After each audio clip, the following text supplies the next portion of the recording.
So ito na pala siya mga kalakbay. Ito yung bukal na tinatawag dito. Ayan o. Saan lang nangyagaling tubig o. Diba? O, ito yung bukal o.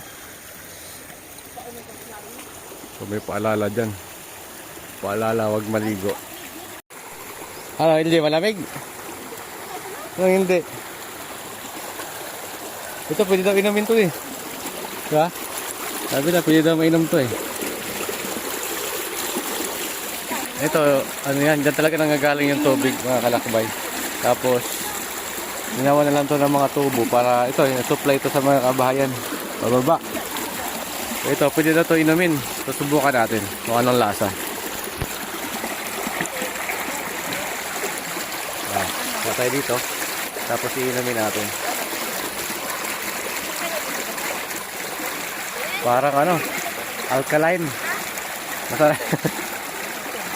Manamis-tamis yung ano, yung tubig dito sa bukal. Tapos dito nga, oh. Yun mo. Diyan lang galing yung tubig, oh. Oh. Di ba? Diyan lang, oh. So, dito, siniminto na nga lang to dito.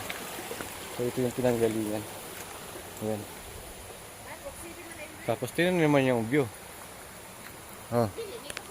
Di ba? Tinan yung view, puro saging. Kaya malamig dito.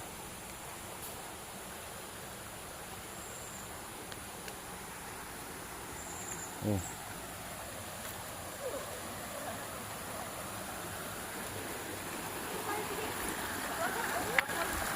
Oh, gumawa pa na yung kurakol ko ah. Ito yung, asan ba yun? Ayun. Ito yung malit na kurakol. Ano sabi?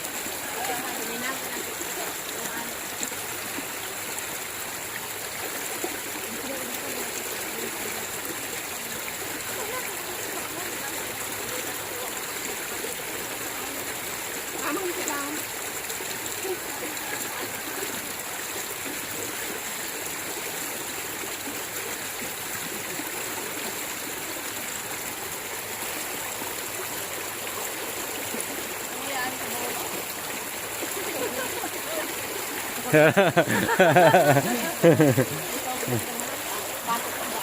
ano, masarap. Huyog. Yan mo lang. Malalim din. Lablabad sa atin dito.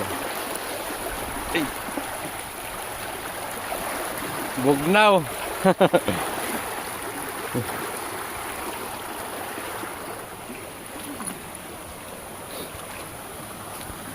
Ang lakas oh. Ito yung agos oh.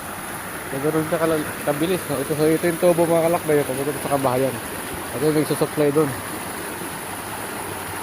So libre lang tubig dito sa mga bahay. Yung gripo nga hindi pa kanila sinasarado kasi ano, mapuputok yung tubo sa sobrang lakas ng pressure. Ayun.